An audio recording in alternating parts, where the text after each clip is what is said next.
औज़ुबिल्लाहिमिनश्शैतानिर्रजीम बिस्मिल्लाहिर्रहमानिर्रहीम। हमारे मित्र आशीष मिश्रा ने कहा था कि चक्रास के टॉपिक पर नहीं बोलेंगे क्योंकि 7 चक्रास जो सनातन धर्म की खोज है, जो बहुत बड़ी सफलता है, इस पर वीडियो नहीं बनाएंगे। परंतु आशीष जी, मैं तो इस पर भी बोला और अब इस टॉपिक पर चौथा लेक्चर आपके सामने है। मुझे क्यों डर होने लगा? मैं तो सत्य मार्ग का प्रस्तार हूं, उसके बताए मार्ग को ढूंढ रहा हूं और ढूंढ चुका हूं। ऐसा मैं मानता हूं कि जो सारे ज्ञान का मालिक है, मैं ना तो वो मानता हूं जो आज के बहकी समझ वाले हिंदू मानते हैं और ना वो मानता हूं जिसको मुसलमानों ने गुमराह होकर मान रखा है। मैं तो सत्य की समझ को निकला हूं और सत्य हर जमाने में एक रहा है। जैसे जैसे लोग बहकते गए, उस सत्य को अपनी समझ के अनुसार इंटरप्रेट करके कोई ना कोई नाम देते रहे, लेकिन जो सत्य है वो सनातन है। और उस सत्य को पाने के लिए आपको हिंदू, मुस्लिम, यहूदी, ईसाई की सोच से ऊपर उठना होगा, क्योंकि ये सोच तो बनी ही है सत्य को अपने अपने अंदाज में इंटरप्रेट करने के कारण। सत्य वेद में है लेकिन हमने वेद नहीं समझे। सत्य बाइबल में था लेकिन हमने उसको भी बदल डाला। सत्य कुरान में है लेकिन हमने गलत राहों से उसको समझने की कोशिश की। नतीजा ये कि हम आज भी सत्य से दूर भटक रहे हैं। धर्म के नाम पर लड़ते मरते तो हैं, लेकिन सत्य मार्ग को नहीं समझ पाते, जो कि असल में धर्म है। जिस प्रकार कृष्ण ने जो योग बताया था, उसके अनुसार हर वो एक्टिविटी जो आत्मा को परमात्मा के करीब कर दे, वो योग थी। लेकिन मैटेरियल दुनिया में ग्रस्त पतंजलि ने योग पेश किया तो केवल कुछ बॉडीली एक्सरसाइजेस तक सीमित कर दिया। उसी प्रकार 7 दिव्य आत्माओं के माध्यम से हमारी आत्मा परमात्मा से एक हो सकती है, परंतु हमने इस राज को नहीं समझा जो वेद बता रहे थे और चक्रास के कॉन्सेप्ट को हिंदू धर्म की यूनिकनेस के रूप में पेश करना प्रारंभ कर दिया। कितनी ही यूनिक बातें कोई धर्म कर रहा हो, यदि तुम्हारी आत्मा को परमात्मा से एक होने का मार्ग नहीं मिल रहा तो वो धर्म किस काम का? मैटेरियल वसवसों में गर्क तुम्हारी समझ रूहानी उत्थान की राहों को समझ पाने में असक्षम रही, भले ही तुम बड़े गर्व से उस शिक्षा को प्रसारित करते फिर रहे हो, जैसा कि आज योग के साथ हो रहा है। आज की हिंदू योगिक फिलॉसफी के अनुसार चक्रास, जिसको चोक रूज प्रोनाउंस करते हैं, उसका आम ट्रांसलेशन सर्कल या व्हील के रूप में किया जाता है। मान्यता के अनुसार ये वो महत्वपूर्ण और सेंट्रल पोजीशन है जहां पर नादी नाम के वाइटल एनर्जी चैनल साथ आते हैं और यूनाइट होते हैं।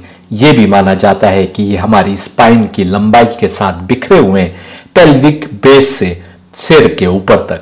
According to Hindu yogic philosophy, chakras, pronounced as chakrus and generally translated as circle or wheel, refers to the most important and central positions where the subtle and vital energy channels, popularly known as nadis, come together and unite. It is believed that they run along the length of the spine in the body from pelvic base to the top of the head. ये description net के ऊपर, Wikipedia के ऊपर मौजूद है। हमारी समझ से ये 7 बिंदु आत्मा के बस वो 7 पॉइंट्स हैं जहां से आत्मा 7 नूरानी रूहों या दिव्य आत्माओं के माध्यम से परमात्मा से जुड़ सकती है। इनमें से किसी 7 पॉइंट्स में हमको करंट को दौड़ाना होगा। रियाजत और रूहानी पाकीज़गी के माध्यम से किसी एक पॉइंट को जागृत करना होगा और आत्मा का परमात्मा से मिलन संभव हो सकेगा। ये इस संदर्भ में अंतिम लेक्चर है और मैं मानता हूं कि इस सब्जेक्ट पर अभी बहुत कुछ रिसर्च होना बाकी है। बस कुछ पॉइंट्स और पेश करके इस बातचीत को समाप्त करता हूं। मैंने तलाश करने की कोशिश की कि चक्रास को साबित करने के लिए सबसे अधिक कौन से वैदिक मंत्र को पेश किया जाता है। मैंने पाया कि ऋग्वेद का मंत्र 1:164:11 को पेश किया जाता है चक्रास के कॉन्सेप्ट को साबित करने के लिए। मैंने ऋग्वेद का मंत्र 1:164:1 से आगे देखना प्रारंभ किया कि समझ सकूं कि इस मंत्र में क्या बात हो रही है। हालांकि आप जानते हैं कि मैं अब तक साबित करता आया हूं कि अब तक किसी ने भी वेद के सही ट्रांसलेशन नहीं किए, इसलिए ये उम्मीद करना कि हिम 1:164 का सही ट्रांसलेशन हुआ होगा अतिशयोक्ति होगी।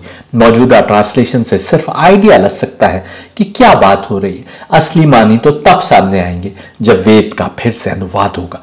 आपको जानकर हैरत होगी कि इस हिम में भी 7 दिव्य आत्माओं की और उनके मिडिल कंट्री में मानव शरीर में आने की बात हो रही है। बीच बीच से कुछ मंत्रों का ग्रिफिथ द्वारा किया गया ट्रांसलेशन पेश कर रहे हैं, आपको यह यकीन दिलाने के लिए कि बात 7 देवताओं के अतिरिक्त कुछ नहीं हो रही।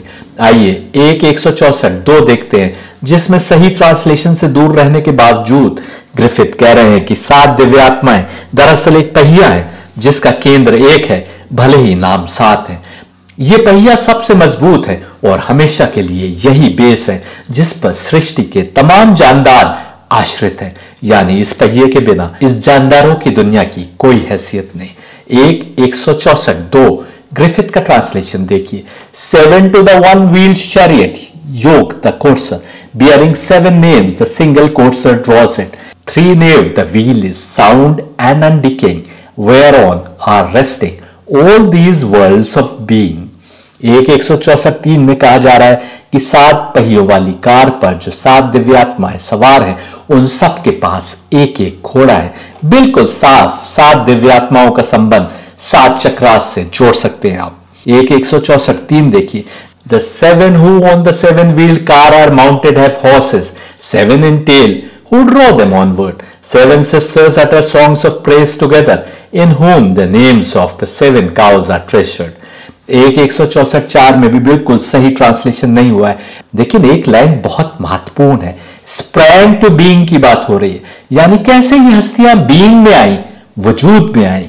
आगे और महत्वपूर्ण बात कही जा रही है, how the boneless one supports the bony, यानी ये हस्तियां वजूद में आई तो अब ये बोनी है, ये हार्ड मास का पुतला है, लेकिन इनको सपोर्ट जो कर रहा है वो बोनलेस है, यानी मेटेरियलिस्टिक शेप फॉर्म नहीं रखता।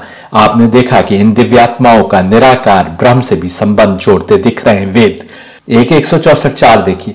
Who had beheld him as he sprang to being, seen how the boneless one supports the bony. Where is the blood of the earth, the life, the spirit? Who may approach the man who knows to ask it? एक 164 11 में सीधे सीधे अग्निदेव की बात हो रही है। अग्नि को स्वर्ग में भी लोग याद करते हैं, यानी ये असल में तो वहीं की हस्तियां हैं, लेकिन जैसे हमने देखा ये हार्ड मास के साथ यानी मानव शरीर में धरती पर आएंगे। एक 164 11 देखिए। Here in established, join in pairs together, 700 sons and 20 stand, O Agni. They call him in the farther half of the heaven, the sire 5-footed of 12 forms, wealthy in watery store. एक 164 14 से साफ हो रहा है कि जिस him को आप चक्रास का कॉन्सेप्ट साबित करने के लिए पेश करते हैं, वो दरअसल ऋषियों की बात कर रहा है। साफ है अग्निदेव जिनका उल्लेख पहले हुआ था वो भी ऋषि हैं। इनको चिल्ड्रन ऑफ गॉड्स भी कहा गया है, क्योंकि ये 7 दिव्य आत्माएं 14 मानव शरीर में आई तो अहलल बैत कहलाएं। एक 164 14 देखिए। The sun's eye moves encompassed by the region, on him dependent rest all living beings. Of the co-born they call the 7 single born, the 6 twin pairs are called rishis, children of gods. एक 164 18 में आप देख सकते हैं कि इन ऋषियों के शरीर में गॉड लाइक स्पिरिट की मौजूदगी की बात हो रही, यानी इनका परमात्मा से संबंध साबित होता है। जो यहां मानव शरीर में आए हैं उन्हें जाना होगा, और जो गए उनको फिर से आना होगा।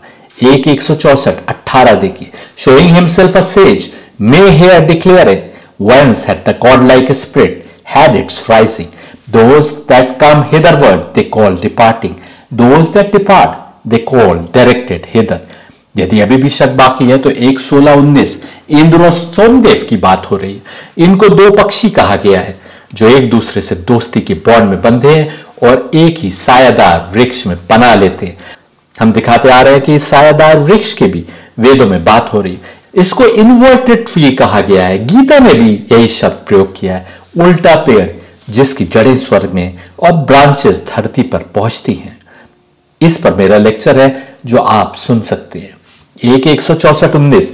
And what so ye have made Indra and Soma, steeds bear as it were yoked to the regions Carpole, 2 birds with fair wings, knit with bonds of friendship, in the same sheltering tree have found a refuge.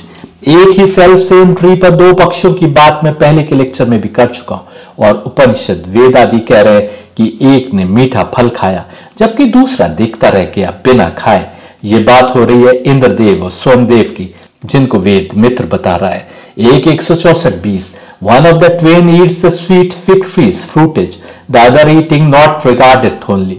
Where those fine birds hymn ceaselessly their portion of life eternal, and the sacred synods. एक 164-27 में इंद्रदेव और सोमदेव के बाद अब अश्विन की बात हो रही है। अश्विन यानी दो देवता जिनको एक साथ याद किया गया। हम दिखाते आ रहे हैं कि ये अश्विन हसनैन है, हसन और हुसैन। एक 164-27 देखिए, may this cow yield her milk for both the Ashwin and may she prosper to her high advantage. The cow had lowed after her blinking youngling, she licks his forehead as she lows to form it. एक 164-32 में भी इन्हीं देवताओं की अहले बैत के रूप में पैदा होने की बात हो रही।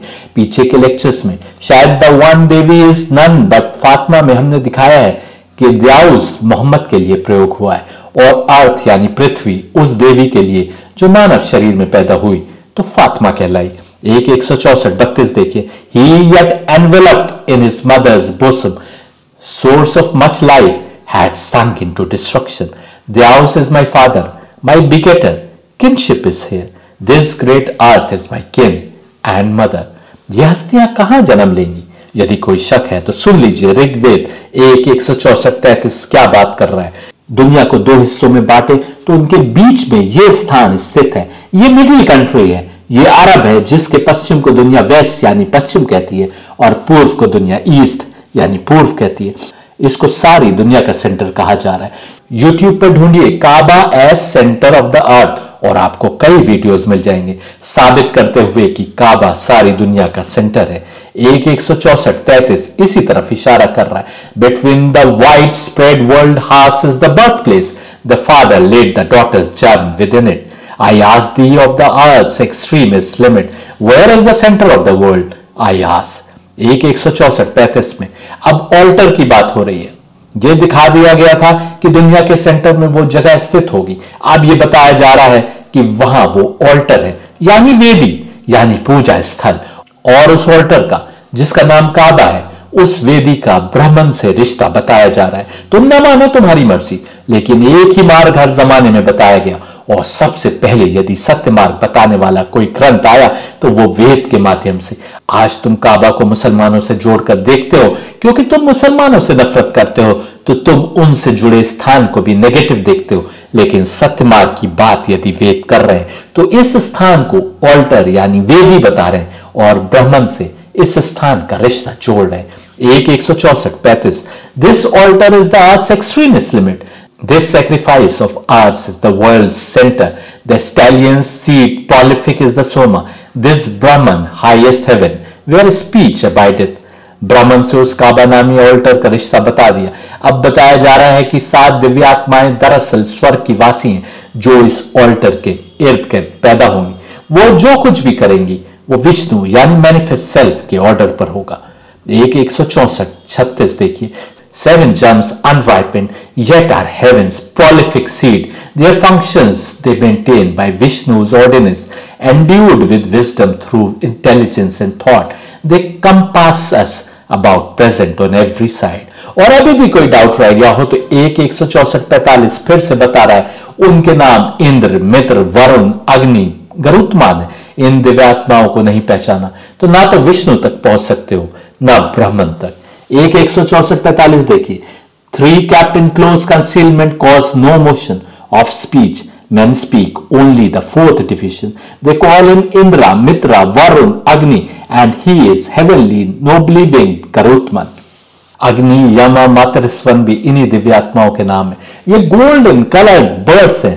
गोल्डन इसलिए कहा गया क्योंकि हम दिखाते आए हैं कि इन दिव्यात्माओं का नूर गोल्डन कलर का ही बताया गया है। उपनिषद में भी उपनिषद गोल्डन वूम की बात कर रहे हैं और मुस्लिम किताबें इनके सिलसिले को सिलसिलतुल सहद यानी स्वर्ण सिलसिला बताती हैं, सुनहरा सिलसिला। इनके मार्ग से ही हमारी आत्मा स्वर्ग तक उड़कर जा सकती है। एक 164-46 देखिए, to what is one sages give many a title, they call it Agni, Yama, मतारिस्वन, dark the descent, the birds are golden colored, up to the heaven they fly, robed in the waters. इंसानों को चैलेंज है कि इनको पहचाने जो बार बार मानव शरीर में अवतरित होते हैं। ये सब एक सिंगल व्हील से जुड़ी हस्तियां हैं, इनको ही पहचानना है।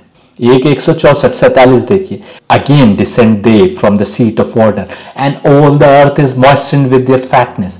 12 are the fellies and the wheel is single, 3 are the naves, what man hath understood it.